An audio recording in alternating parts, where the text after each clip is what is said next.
lipstick in the emergency stairwell. I make guitars for a living. Well, luthier if you want the word that turns heads at parties. Most days smell like cedar and hide glue and the patient rasp of a file on maple. It's a slow craft, and for years that suited me, until life started moving faster than wood can swell. My wife, Mara, sells ideas for a luxury branding agency. She wears suits that mean business and perfume that announces she has already won. We used to spend Sundays reading on the floor, our backs against the same couch, toes touching like punctuation. Lately, she lives out of garment bags, and I talk to instruments that can't lie. The text that found me on a Tuesday was a forward, a mistake. Our iPad is still linked to her cloud, a bit of marriage debris too boring to fix. Change of venue, the subject read. The message, neat as a hotel receipt. Suite 1812 Halyard Hotel, same time. Elevator key at concierge. No names. No names, but I know fonts. The Halyard is the glass tower near the river, where the lobby smells like lobby, not people. 2 nights ago, Mara had kissed my cheek and said, "Client dinner, probably late." She came home at 2, hair smelling faintly of someone else's cologne, and I told myself perfume counters could explain anything.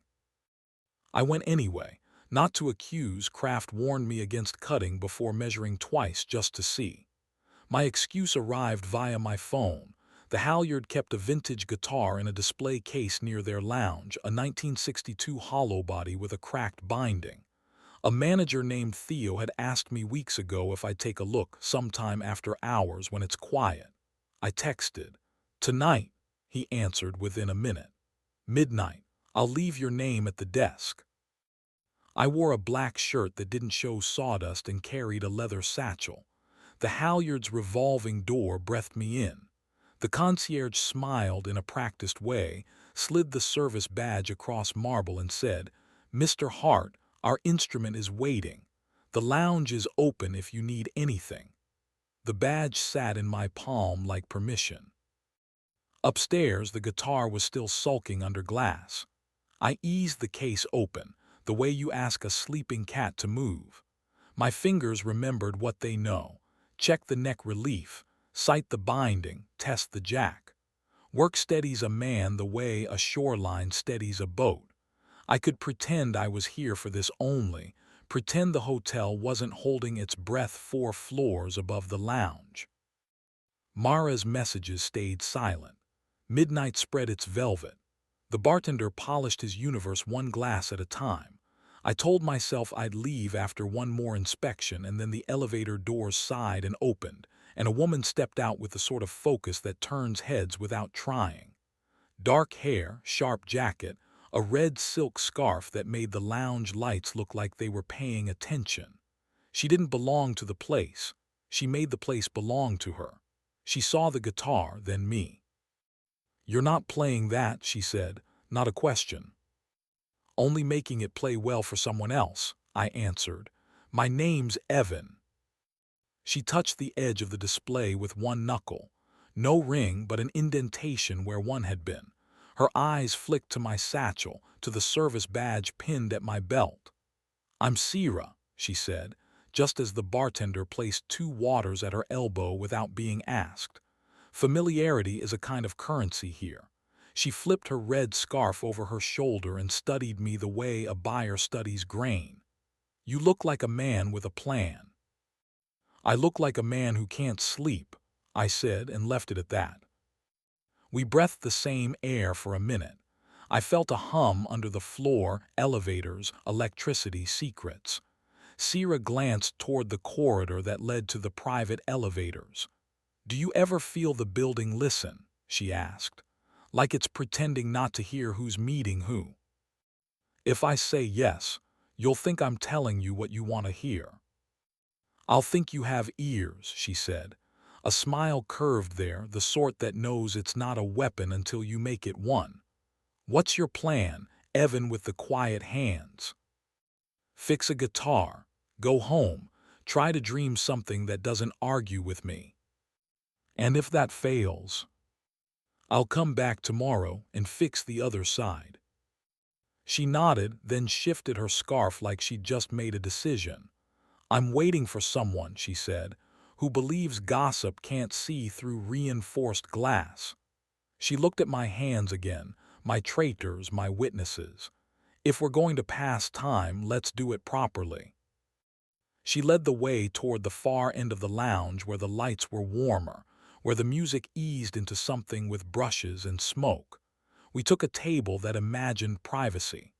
The waiter arrived with 2 glasses of something pale and expensive. Sierra raised hers. To strangers who recognize an exit sign, she said, and clinked mine. Were you ever married? She asked, like we were skipping to the chapter with the dog-eared pages. AM, I said. We're deciding what tense to use. Same, she said, and smiled without showing teeth. We could write grammar books. We let the music sow silence between sentences. I could have kept it friendly, safely platonic, the way men do when they're auditioning for an alibi. But something about Sierra's presence felt like a mirror angled toward a door I hadn't looked through. The red scarf heated the air between us. Her perfume was expensive but not loud, bitter orange, clean skin. If desire is a dial, hers was not cranked to noisy. It was tuned precisely, a station only the radio in my chest could find. How do you know the building is listening? I asked. Because we say we want privacy, but we choose glass towers, she said. I know the concierge. I know which suitcases return more than they should. I know the look men get when they've rehearsed a story and they're about to forget their lines. Does my face match the look? She considered, then tilted her head, small, intent. Your face looks like a man who wishes he could be furious, she said gently, and hates that he still wants to be loved. Truth can be erotic. It touches without asking permission. I looked away so my eyes could handle being seen. What if I told you there's a suite on 18 where a version of my life is about to make a decision without me? I'd say you already knew that when you walked in, she replied. And I'd tell you not to walk into the suite, walk around it. You learn more from the corners. The music folded into a slower tempo, a percussion like heartbeats measured by someone forgiving. Sierra stood, then paused and held out her hand. Dance with me, she said. Not a question, not a seduction, an invitation to oxygen. I am not a dancer. My body knows rhythms in wood, not in rooms. But her hand insisted like gravity, and I obeyed. She fit against me easily, not a puzzle piece but a possibility. Her red scarf brushed my wrist. We moved without argument, and after a moment my breath matched the bass. Her cheek came close to mine, a nearness that made speech optional. I felt her laughter, a small rumble when I tried a clumsy turn and didn't disgrace myself. If it helps, she murmured near my ear, we're only pretending the rest of the world isn't here. It helps, I said, because she was physically right against me, and also because she wasn't wrong. Her hand slid to the back of my neck, not claiming, steadying. Her thumb found a place just under my jaw where nerves braid together. Heat woke there, not a blaze, a draw. We kept moving, her knee brushing mine now and again, a friction that remembered it was allowed. The desire I'd been starving ruefully all year uncurled like a creature you coax back out of a cave. This was YouTube safe, PG-13. No more than mouths learning the courage of proximity and bodies organizing around a secret. The kind of scene that knew where to stop and knew that stopping can be its own beautiful ache. When the song ended, we didn't break apart right away. We stood in that close, listening to the applause like rain behind a window. Then Sierra stepped back and smoothed her jacket, a practical gesture that somehow made my throat dry. Come on, she said, let's walk the corners. We moved through the lounge like careful thieves. past the display cases, past the elevator bay, into the corridor that turns left toward the bank of service stairs. That door is unmarked, pushed to open, the kind no one uses because it doesn't feel luxurious. Sierra pressed the bar and let it close softly behind us. The stairwell was clean concrete and the smell of cooled metal. White numbers painted in a font chosen by someone who likes numbers to behave. Our footsteps echoed like a private conversation. Sierra leaned on the railing and looked down the well of stairs as if she could see decisions accumulate. "No one checks the fire stairs," she said. "That's where everything is true." "Is what I'm doing wrong?" I asked, surprised by how young the question sounded in my voice. "Wrong," she tasted the word and shrugged. "Curiosity is a survival tool." She slid to the landing window, the kind contractors forget to blind. It looked into a sliver between two suites where the curtains didn't quite meet. "There," she said. I looked. A door down the hall cracked open. A man's hand appeared first, a watch I recognized from the glossy ad Mara once showed me with professional pride. Then the man, Oliver Pierce, the executive whose voice blooms over dinner reservations in our town. He wore the easy posture of someone who gets promoted for breathing. He glanced both ways and then a woman stepped behind him, tucked into his shoulder. Even through the inch of window and the hesitation of curtain, I knew my wife. The tilt of her smile had edits I'd never seen. The way she fit herself into him belonged to a version of her I hadn't earned lately. My mouth went dry in that dramatic way clichés promise. Sierra's hand found my sleeve. Not to pull me away, not to steer me toward forgiveness or fury, just to let me anchor on something. We watched without making a sound. Oliver whispered something that made Mara tip her head back in a laugh that rang inside me like a spoon against thin glass. He drew her in, and they kissed like they'd practiced not rushing, like the night was a patient teacher. It was intimate without being explicit, just mouths and breath and the geography of two people choosing a mitten instead of a glove. Their bodies fitted. I was unfit to look and unable to stop. My heart threw itself against its cage, not because I'd never imagined this, but because imagining is a watercolor and seeing is a photograph. "I can leave," Sierra said softly, "if you want space to be messy." "Stay," I said. The word felt like stepping onto something that might hold. "How long have you known?" "Long enough," she said. A sad smile tugged at her mouth. "Oliver and I were not a forever plan. We played at being beautiful for a while. Then I got tired of paying the bill for his vanity. Tonight was my last attempt at making him confess without needing to ask it out loud." We watched my wife and her client retreat into the room. The door closed with a soft seal that insulated them from laws like weather. My body wanted a scene, wanted drama, wanted me to pound on that door and speak in sentences with sharp edges. My mind, traitor, friend, suggested I breathe and choose a different angle. "What does a man make when the blueprint is a smudge?" I asked no one. Sierra's scarf brushed my knuckles. "You make something new," she said simply. "You choose where the first cut goes." Emotion doesn't like being choreographed.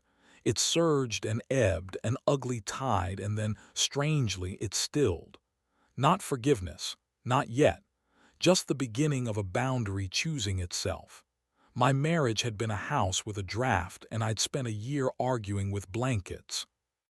"Come with me," Sierra said, gentle and firm. "You don't want your first decision to be in a hallway where the carpet agrees with liars." We went down one flight, then another. On 16, the door opened into a small terrace nobody uses, because the view is only the side of a neighboring building where ivy pretends to be a plan. The night air cooled my head. Sierra stood close enough that the heat of her body was an opinion I could consider. "I'm not going to be your mistake," she said, honest, and you're not going to be mine. I didn't come here to find you, I said. And yet, she repeated, and smiled like a woman who knows what grace costs. She touched my face, a thumb along the edge of my lower lip reading. I didn't move until she leaned in, and then I met her halfway. The kiss we made wasn't a rebellion. It wasn't a courtroom. It was two people in a terrace of almosts, choosing to be careful and warm at the same time. We stayed right there in the thin zone where hunger and restraint shake hands. Her mouth tasted like citrus and resolve. My hand stayed at the small of her back, thumbs tracing the silk under her jacket, memorizing a permission granted and honored. We pulled away before the world tipped, breath fogging the narrow pane of night between us, and we didn't apologize. I'm going to talk to Mara, I said when I could trust my voice. Tomorrow, in a place with coffee and no ambient music. Good, Sierra answered. I'll talk to Oliver in a place with witnesses. We stood a while longer, shoulders touching, the quiet kind of intimacy that knows how to stop without feeling denied. Then we went back inside. On the lounge level, Theo appeared, grateful. I looked at the guitar. She'll sing again, I told him, and I meant the instrument and something else. I wrote down what parts to order. I wrote down a new truth, that the man who walked in fearful might walk out undecorated by rage. At the exit, Sierra straightened my collar. No one checks the fire stairs, she said again, softer this time like a blessing. But tonight we did. Will I see you again? I asked, because courage in one room sometimes migrates to another. You will, she said, not by accident. She tucked a corner of her scarf into my pocket like a shorthand, then left through the revolving door with a look that told me I'd have to become the man who deserved a second chapter. Outside, the river shrugged its shoulders and pretended not to know about our small dramas. The air smelled like wet iron and ambition. I walked home with my satchel lighter, my lungs full, my phone heavy with the conversation to come. At the apartment, the iPad blinked on the counter, a faithful little spy. I powered it down and set it face down like I was tucking it into bed. Mara came home at 4. She didn't see me on the couch at first. She stood near the kitchen island and took off her shoes as if that gesture could make the night shorter. When she noticed me, she startled, then composed herself, the way people do when they've rehearsed a story and realize the audience arrived early. Hey, she said, you're up. I am, I said, and left it at that. Coffee tomorrow, somewhere with windows. She held my eyes a beat too long, then nodded. Okay, she said quietly and went to shower, and that water argued for a long time. In the morning, I tuned a new guitar and wrote a list. Not of revenge, not of speeches, but of questions about drafts and doors and whether a house can be aired out and lived in again. It might. It might not. I thought of Sierra's thumb on my jaw, the growl of the bass in the lounge, the way we stopped because wanting can be beautiful in its own restraint. Wanting doesn't have to destroy to prove it exists. I met Mara near noon, at a cafe where the windows knew how to tell the truth. I didn't start with Sweet 1812. I started with We Are Lost, and let the conversation do what music does when you don't force the tempo. Somewhere, 2 floors above a lobby that always smells the same, a red scarf waited in a drawer I could open when I'd earned it. I'm not sure which tense love will choose for me yet, but I know the word we forget most often, the one my hands remembered last night while holding a woman I barely knew, the word that makes everything else bearable. Begin.